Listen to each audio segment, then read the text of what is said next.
ये आकाशवाणी रायपुर है। प्रादेशिक समाचार बुलेटिन के साथ मैं शशिकांत यादव।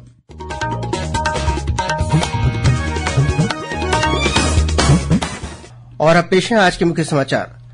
छत्तीसगढ़ माध्यमिक शिक्षा मंडल ने 10वीं और 12वीं बोर्ड परीक्षा के परिणाम जारी किए। 10वीं में 76 और 12वीं में 81% विद्यार्थी उत्तीर्ण। इस बार भी बालिकाओं ने मारी बाजी। 10वीं की प्रावीण्य सूची में जशपुर की सिमरन शब्बा और 12वीं में महासमुंद जिले की महक अग्रवाल पहले स्थान पर। छत्तीसगढ़ व्यावसायिक परीक्षा मंडल ने चालू शैक्षणिक सत्र के लिए विभिन्न प्रवेश और पात्रता परीक्षाओं की तिथियों में संशोधन किया और स्वास्थ्य मंत्री ने प्रदेश के सभी अस्पतालों में पर्याप्त मात्रा में दवाइयों की उपलब्धता सुनिश्चित करने के निर्देश दिए।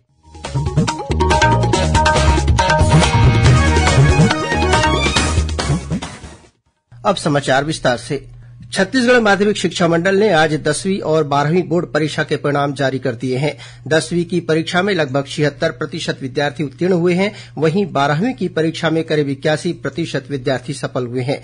छत्तीसगढ़ माध्यमिक शिक्षा मंडल की अध्यक्ष रेणु जी पिल्ले और सचिव पुष्पा साहू ने आज परीक्षा परिणाम जारी किए। उन्होंने बताया कि 10वीं की परीक्षा में उत्तीर्ण बालिकाओं का प्रतिशत 79% से अधिक है और बालकों का प्रतिशत लगभग 71% रहा। इसी तरह 12वीं की परीक्षा में करीब 84% बालिकाएं और लगभग 77% बालक उत्तीर्ण हुए। इस बार भी इन परीक्षाओं में बालिकाओं ने बाजी मारी है। 10वीं की प्रावीण्य सूची में जशपुर के स्वामी आत्मानंद शासकीय उत्कृष्ट इंग्लिश मीडियम स्कूल की छात्रा सिमरन शब्बा ने 99.5% अंक हासिल कर प्रथम स्थान प्राप्त किया है। वहीं गरियाबंद जिले के कोपरा स्थित सरस्वती शिशु मंदिर की छात्रा होनिशा ने 98.83% अंक कर दूसरा और जशपुर के स्वामी आत्मानंद शासकीय उत्कृष्ट इंग्लिश माध्यम स्कूल के छात्र श्रेयांश कुमार यादव ने 98.33% अंक प्राप्त कर तीसरा स्थान हासिल किया है। 10वीं की टॉप 10 सूची में 59 विद्यार्थियों ने जगह बनाई है। वहीं 12वीं की प्रावीण्य सूची में सरायपाली की महक अग्रवाल 97.4% अंक के साथ पहले स्थान पर है। बालोद जिले की कोपल अम्बस्ट ने 97% अंक के साथ दूसरा और बलौदाबाजार जिले की प्रीति तथा जशपुर जिले की आयुषी गुप्ता ने संयुक्त रूप से 96.8% अंक प्राप्त कर तीसरा स्थान हासिल किया है। 12वीं की टॉप 10 सूची में 20 विद्यार्थी शामिल हैं। परीक्षा परिणाम जारी करने के बाद पत्रकारों से चर्चा करते हुए माध्यमिक शिक्षा मंडल की अध्यक्ष रेणु जी पिल्ले ने बताया कि 10वीं की मुख्य परीक्षा में 3,40,000 से अधिक परीक्षार्थी शामिल हुए थे। वहीं 12वीं की मुख्य परीक्षा में 2,58,000 से अधिक विद्यार्थी सम्मिलित हुए। उन्होंने बताया कि परीक्षा परिणाम मंडल की वेबसाइट पर देखे जा सकते हैं। राज्यपाल विश्वभूषण हरिचंदन और मुख्यमंत्री विष्णुदेव साय ने 10वीं और 12वीं बोर्ड की परीक्षा में सफलता हासिल करने वाले विद्यार्थियों को बधाई और शुभकामनाएं दी हैं।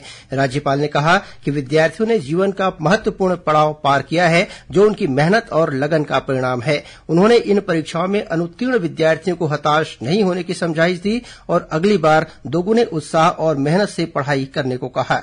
वहीं मुख्यमंत्री ने कहा कि जिन बच्चों के परिणाम उम्मीद के मुताबिक नहीं आए हैं, उन्हें निराश होने की जरूरत नहीं है। उन्होंने कहा कि विद्यार्थी निरंतर मेहनत करते रहें तो भविष्य में और बेहतर करने के कई मौके मिलेंगे। छत्तीसगढ़ व्यावसायिक परीक्षा मंडल व्यापमं ने चालू शैक्षणिक सत्र के लिए विभिन्न प्रवेश और पात्रता परीक्षाओं की तिथियों में संशोधन किया है। अब पीएटी और पीवीपीटी, बीएससी कृषि, बीएससी उद्यानिकी, पशुपालन में डिप्लोमा और मत्स्यिकी विज्ञान में डिप्लोमा, प्री बीए बीएड तथा प्री बीएससी बीएड की परीक्षाएं अब 9 जून को होंगी। पहले इन परीक्षाओं के लिए 16 जून की तिथि निर्धारित की गई थी। वहीं BSc nursing, post basic nursing और एमएससी नर्सिंग की परीक्षाएं 7 जुलाई के स्थान पर 14 जुलाई को होंगी। इसके अलावा पीईटी, प्री एमसीए और पीपीएचटी की परीक्षा 13 जून को ली जाएगी। वहीं पीपीटी और टीईटी पात्रता परीक्षा 23 जून तथा प्री बीएड और प्री डीएलएड की परीक्षाएं 30 जून को होंगी। राष्ट्रीय पात्रता सह प्रवेश परीक्षा नीट में करीब 400 विद्यार्थियों के साथ हुए कथित अन्याय को लेकर कांग्रेस के एक प्रतिनिधि मंडल ने आज राजभवन में राज्यपाल विश्वभूषण हरिचंदन से मुलाकात कर उन्हें ज्ञापन सौंपा। कांग्रेस के नेताओं ने मांग की कि प्रभावित बच्चों के लिए फिर से परीक्षा आयोजित की जाए या उन्हें बोनस अंक दिए जाएं। इस प्रतिनिधि मंडल में कांग्रेस विधायक संगीता सिन्हा, प्रदेश कांग्रेस कमेटी के प्रभारी महामंत्री मलकीत सिंह गेंदू, शैलेश नितिन त्रिवेदी और वरिष्ठ प्रवक्ता विकास तिवारी शामिल थे। गौरतलब है कि नीट परीक्षा के दौरान बालोद जिले के एक बार प्रश्न पत्र वितरित करने के लगभग 50 मिनट बाद उसे वापस लेकर दूसरा प्रश्न पत्र दिया गया, लेकिन इसके लिए अतिरिक्त समय नहीं दिया गया, जिसे लेकर परीक्षार्थी और उनके अभिभावकों ने असंतोष व्यक्त करते हुए परीक्षा केंद्र के बाहर हंगामा कर दिया था। प्रादेशिक समाचार आप आकाशवाणी रायपुर से सुन रहे हैं। छत्तीसगढ़ की खबरों से है आपका वास्ता और खबरों की विश्वसनीयता से है हमारा वास्ता। आकाशवाणी समाचार रायपुर के प्रादेशिक समाचार बुलेटिन के साथ ही हमारे समसामयिक कार्यक्रम आप रेडियो के अलावा अपने मोबाइल पर भी सुन सकते हैं। आकाशवाणी समाचार फेसबुक, ट्विटर और यूट्यूब पर भी उपलब्ध है। हमारा Facebook page Chhattisgarh news on AIR, Twitter handle CGAIR news और हमारा यूट्यूब चैनल है छत्तीसगढ़ AIR न्यूज। तो अब रेडियो के साथ ही आपके मोबाइल के जरिए भी हम पहुंच रहे हैं आप तक। छत्तीसगढ़ की हर खबर के लिए सुनते रहिए आकाशवाणी समाचार। और अब आगे बढ़ते हैं बाकी के समाचारों की ओर। राज्य की मुख्य निर्वाचन पदाधिकारी रीना बाबा साहेब कंगाले ने प्रदेश में लोकसभा चुनाव में अपनी सहभागिता निभाने वाले सभी अधिकारियों, कर्मचारियों, शासकीय और अशासकीय संगठनों, लोक सेवी संस्थाओं और मतदाताओं के प्रति आभार व्यक्त किया है। उन्होंने कहा कि प्रदेश के मतदाताओं ने उत्साहपूर्वक अपने मताधिकार का प्रयोग किया और लोकतांत्रिक व्यवस्था में अपनी सहभागिता दी। श्रीमती कंगाले ने केंद्रीय सुरक्षा बलों और राज्य पुलिस बल के प्रति भी आभार व्यक्त करते हुए कहा कि उन्होंने स्वतंत्र और निष्पक्ष चुनाव संपन्न कराने में महत्वपूर्ण भूमिका निभाई। उन्होंने प्रिंट, इलेक्ट्रॉनिक और सोशल मीडिया के पत्रकारों के प्रति भी आभार व्यक्त किया, जिन्होंने आम निर्वाचन के दौरान चुनाव से संबंधित महत्वपूर्ण दिशा निर्देशों और निर्वाचन गतिविधियों के प्रभावी प्रचार प्रसार के साथ ही मतदाताओं को वोट डालने के लिए प्रेरित किया।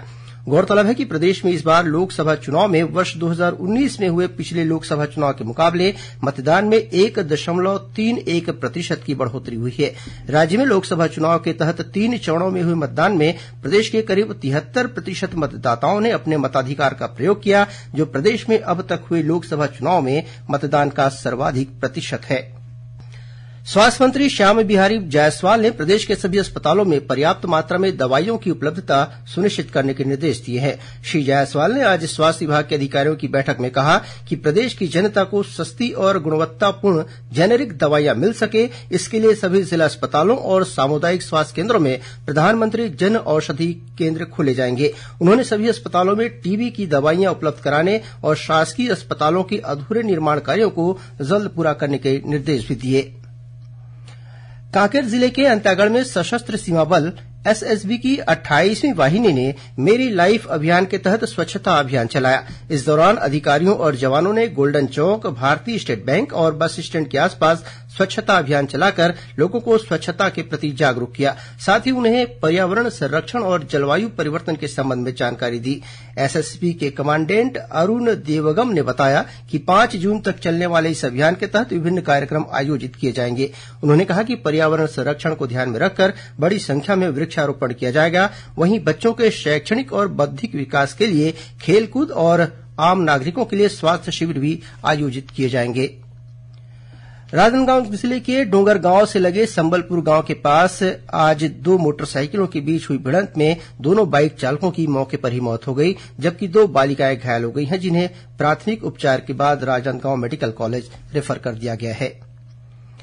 नारायणपुर जिले के रामकृष्ण मिशन आश्रम के खेल मैदान में आयोजित स्वामी विवेकानंद अंडर-20 राष्ट्रीय फुटबॉल प्रतियोगिता के क्वार्टर फाइनल मुकाबले में दिल्ली ने केरल को हराकर सेमीफाइनल में प्रवेश कर लिया है। आज खेले गए मैच में दोनों टीमें निर्धारित समय पर 3-3 गोल कर बराबरी पर रहीं। इसके बाद दोनों टीमों को 15-15 का अतिरिक्त समय दिया गया, जिसमें दोनों टीमें कोई गोल नहीं कर सकी। इसके बाद पेनाल्टी शूट आउट में दिल्ली की टीम ने बाजी मारी और सेमीफाइनल में प्रवेश कर लिया। ग्रीष्मकाल के दौरान रेल यात्रियों की सुविधाओं को ध्यान में रखते हुए रेलवे ने अहमदाबाद पुरी पालधी के बीच एक अतिरिक्त फेरे के लिए समर स्पेशल ट्रेन की सुविधा प्रदान की है। यह ट्रेन कल 10 मई को अहमदाबाद से पुरी पालधी के लिए रवाना होगी। वहीं 12 मई को यह ट्रेन पुरी पालधी से अहमदाबाद के लिए चलेगी। इस ट्रेन में कुल 22 कोच उपलब्ध हैं। अब कुछ अन्य खबरें संक्षेप में। कोरबा जिले की ग्राम पंचायत कुकरीटोली के भाटापारा में आज सुबह एक घर में पति पत्नी और उनके बच्चे की लाश लहूलुहान हालत में मिली है। घटना की सूचना मिलने पर पुलिस ने मौके पर पहुंचकर जांच शुरू कर दी है। यह मामला उरगा थाना क्षेत्र का है। छत्तीसगढ़ उच्च न्यायालय के मुख्य न्यायाधीश न्यायमूर्ति रमेश सिन्हा ने केशकाल स्थित नवीन व्यवहार न्यायालय भवन और व्यवहार न्यायालय नारायणपुर के कर्मचारियों के नवनिर्मित आवासीय परिसर का वर्चुअल रूप से लोकार्पण किया। महादेव सट्टा ऐप मामले में दुर्ग पुलिस के फरार निलंबित आरक्षक अर्जुन यादव को मध्यप्रदेश के पचमढ़ी इलाके से ईओडब्ल्यू द्वारा गिरफ्तार किए जाने की खबर मिली है। राज्य शासन ने जगदलपुर के बलीराम कश्यप स्मृति शासकीय चिकित्सा महाविद्यालय के अधिष्ठाता डॉक्टर यूएस पैकरा को उनके वर्तमान कर्तव्यों के साथ चिकित्सा शिक्षा संचालक का अतिरिक्त प्रभार सौंपा है। और जांजगीर चांपा जिले में फर्जी पुलिस बनकर वसूली करने के आरोप में पुलिस ने 3 आरोपियों को गिरफ्तार किया है। इनमें से 2 आरोपी बिरगहनी और 1 आरोपी लछनपुर गांव का निवासी है। अंत में मुख्य समाचार एक बार फिर। छत्तीसगढ़ माध्यमिक शिक्षा मंडल ने 10वीं और 12वीं बोर्ड परीक्षा के परिणाम जारी किए। 10वीं में 76 और 12वीं में 81% विद्यार्थी उत्तीर्ण। इस बार भी बालिकाओं ने मारी बाजी। 10वीं की प्रावीण्य सूची में जशपुर की सिमरन शब्बा और 12वीं में महासमुंद जिले की महक अग्रवाल पहले स्थान पर। छत्तीसगढ़ व्यावसायिक परीक्षा मंडल ने चालू शैक्षणिक सत्र के लिए विभिन्न प्रवेश और पात्रता परीक्षाओं की तिथियों में संशोधन किया और स्वास्थ्य मंत्री ने प्रदेश के सभी अस्पतालों में पर्याप्त मात्रा में दवाइयों की उपलब्धता सुनिश्चित करने के निर्देश दिए। इसी के साथ प्रादेशिक समाचार बुलेटिन समाप्त हुआ। नमस्कार।